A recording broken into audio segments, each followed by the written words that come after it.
je m'envole. Et vous voyez derrière le studio Milieu en France, ben on y est. Allez, la forme, c'est tout de suite. Nathalie Simon, c'est parti.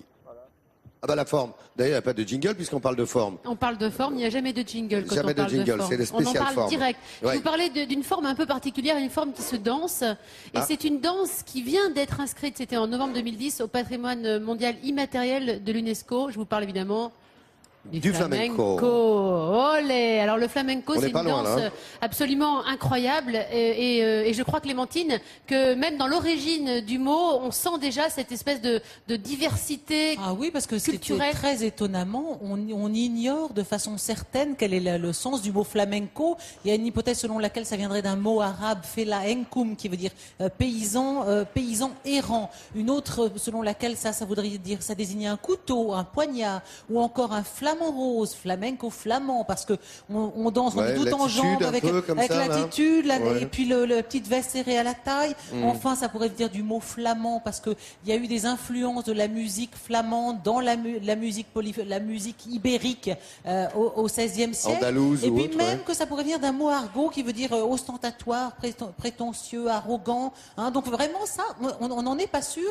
Et ce qu'on appelle les flamentologues se disputent sur la question de savoir. Ben oui. En tous les cas, vous avez donné 4 ou 5 pistes. Ça veut bien dire que cette danse, d'abord, elle a des origines diverses, vous l'avez bien exprimé, et du coup, ça se voit, ça se sent. Alors, il y a beaucoup de cours de flamenco en France.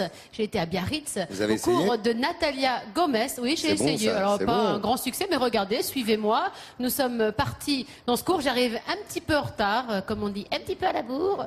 Et là, Natalia, j'arrive sur la pointe des pieds, j'essaie de me faire discrète, mais non. Il y a plein de jeunes femmes, de petites filles, et Natalia a l'air surprise par ma tenue. Et parce que maintenant, en flamenco, on doit avoir des chaussures à talons et une jupe, c'est super important. Et là, transformation. Oh là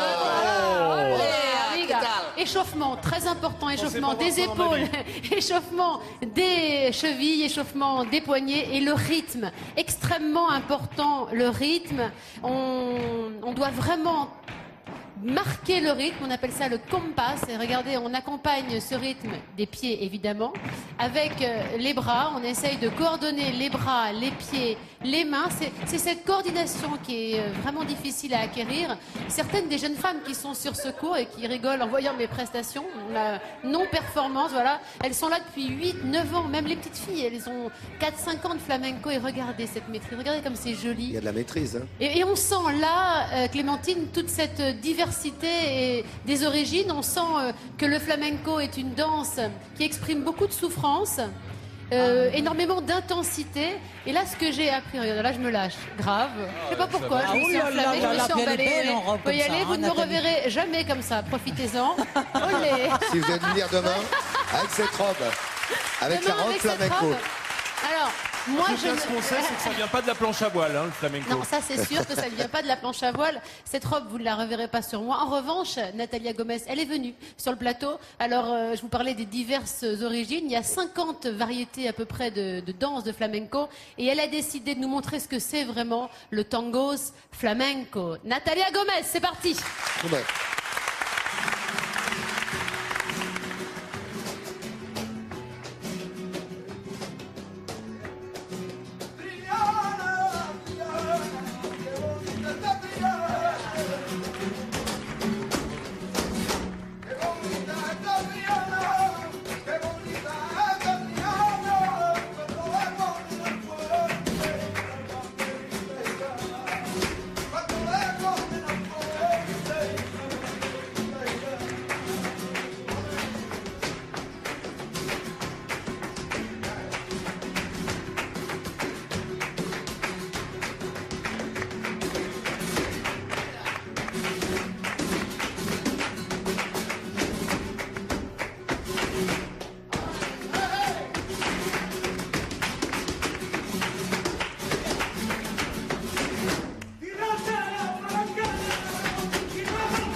Merci Natalia.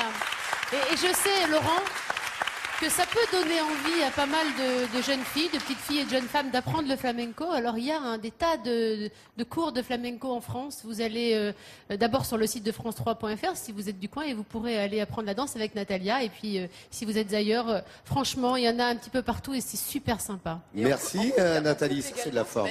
En couple aussi, absolument. Ah oui.